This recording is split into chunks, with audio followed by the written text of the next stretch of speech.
England against Argentina for a place in the World Cup final. This is one of those games where everybody wants to pick a winner. Everyone wants to declare that one team is clearly better. And everyone wants to act like they know exactly what's going to happen. I'm not going to do that. I think this game is extremely close. I personally believe England are slightly better. And if you forced me to choose who advances, I would lean England. But from a betting perspective, I do not think there is enough separation between these teams to justify forcing a bet on the side. Instead, I'm going to a market where I believe there is a clearer argument. My official pick for England against Argentina is both teams to score, yes, at minus 110. All right, welcome back to the channel. Today we are breaking down England against Argentina in the World Cup semifinal. I'm going to give you my thoughts on both teams, explain why I lean England to advance, explain why I am not officially betting England, and then give you my best bet for the match. As always, these are just my opinions. Nothing is guaranteed, especially in a World Cup semifinal. If I had guarantees, I would probably be recording this video from a much nicer room. But let's get into the matchup. My overall read is that this is close to a 50-50 coin flip match here. England are a small favorite in the market, and I think that is reasonable.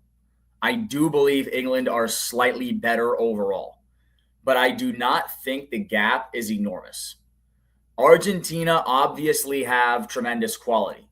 They have attacking players who can change a match in one moment. They have scored consistently throughout this tournament. England also have plenty of attacking quality. England have good depth, and in my opinion, they have faced the more difficult path to reach this semifinal. So I lean England, but I'm not pretending that England should be some major favorite here. The biggest reason why I lean England is that I think they have slightly more talent from top to bottom. I also think England have played better throughout this World Cup, and their path to this stage has been more impressive. England had to go into a difficult environment against Mexico, and they won that game. Mexico at home, they had the crowd behind them. England still found a way to score 3 goals and advance. Very impressive.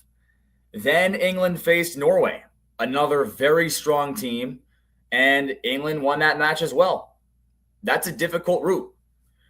Argentina, on the other hand, have advanced through Cape Verde, Egypt, and Switzerland.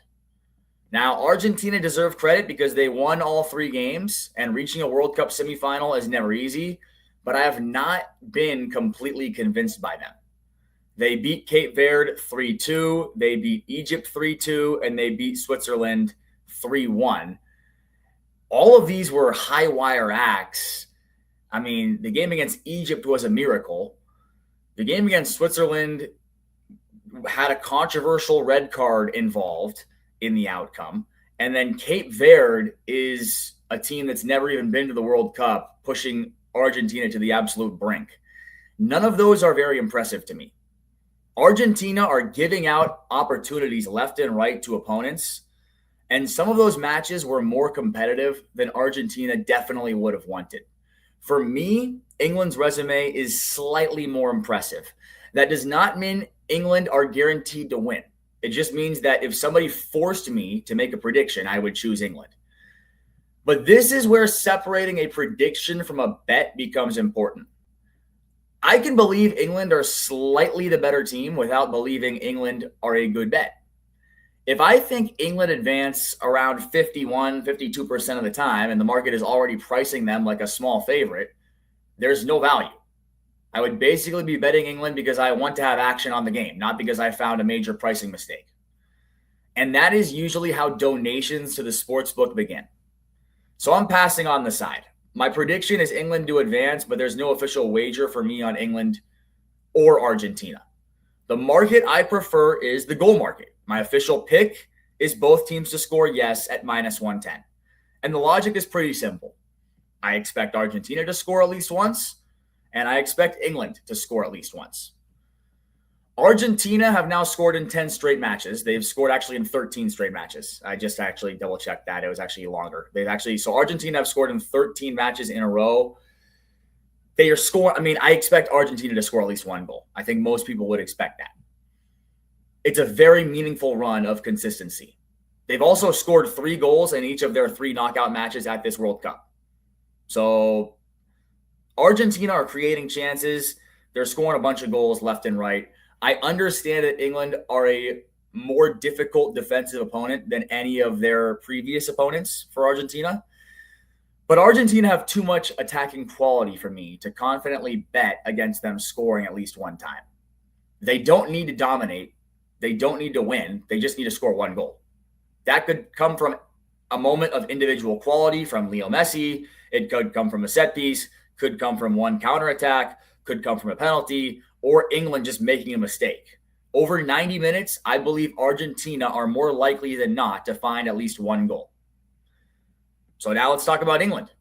England have scored in 8 of their last 10 matches, and they've scored in 13 out of their last 15 matches. They're scoring multiple goals in all of their knockout matches so far. Twice against DR Congo, 3 times against Mexico, and then twice against Norway. England have shown they can create chances against strong opponents, and they have already proven that they can score in difficult environments. Argentina are dangerous going forward, but their defense is very sketchy. They conceded 2 times to Cape Verde. They conceded 2 times to Egypt. They conceded a goal to Switzerland. Argentina have allowed 5 goals in 3 knockout matches. That is the biggest reason why I believe England will get a goal in this game. Argentina have been excellent offensively, but they have also been allowing goals in these games. The recent total trends are also supporting the idea that we see goals. The over has been very profitable for both of these 2 teams throughout this World Cup. Just want to throw that out there. It doesn't guarantee anything. Trends don't score goals, but it does show that these teams have been consistently involved in matches with scoring opportunities. It has not been a tournament where England and Argentina have just been sitting back defending for 90 minutes and hoping to win 1-0. No. Both teams have been scoring, and both teams have been also showing vulnerabilities defensively. I consider the over 2 at minus 135, and I understand the appeal of that bet. If the game finishes with exactly 2 goals, the over 2 pushes. So a 1-1 draw gives you your money back, but I actually prefer both teams to score because it fits my read better. I'm not necessarily saying this game finishes 3-2 or 2-2. I'm saying Argentina score at least once and England score at least once. A 1-1 result is one of the most realistic score lines in this match. And both teams to score cashes on 1-1 while over 2 only pushes. Of course, the risk is a 2-0 result either way. The over 2 would push while both teams to score loses. But based on how both teams have played, I think each side scoring is more likely than one side scoring twice while completely shutting out the other team. Now, the obvious concern is that this is a World Cup semifinal, and these matches can become a bit cautious. Both teams understand how much is at stake. Nobody wants to make a mistake that ends their World Cup. We could see a slow opening 20 or 30 minutes. We could see both teams feel each other out. We could see a game that becomes tactical rather than wide open. That's the strongest argument against this bet. But even if the game begins cautiously, 1 goal completely changes everything. If England score first, then Argentina have to come forward. If Argentina score first, then England will have to take more risks. Both teams have enough attacking quality to respond after falling behind. So I don't need the match to begin like a basketball game. I just need both teams to create enough over 90 minutes to score at least 1 goal each. My official prediction is England win this game 2-1. I think England have been slightly more impressive. I think their path gives them a little bit more credibility entering this semifinal. But again, I'm not betting England. My official pick is both teams to score, yes, at minus 110. I would play it for 1 unit. I consider the over 2 as well, but I prefer both teams to score because 1-1 cashes the bet, and I believe each team is highly likely to produce at least 1 goal. Let me know your prediction in the comments. Do you have England advancing? Do you have Argentina advancing? And do you agree that both teams find the net at least one time? My official pick is both teams to score at minus 110, and my predicted score is England 2, Argentina 1. Please like the video, subscribe to the channel, and turn on notifications for more World Cup previews and betting breakdowns. Thank you for watching, and I will see you in the next one.